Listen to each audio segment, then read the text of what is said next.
about the devastating impact of marine litter, we see how children are inspired to make a real difference and they want to take action, be part of the solution.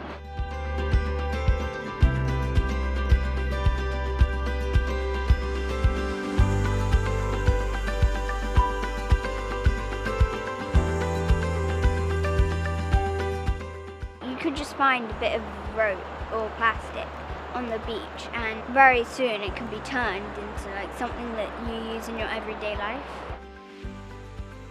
It's been really fun. We don't want all the plastic getting into the sea so it pollutes all the ocean.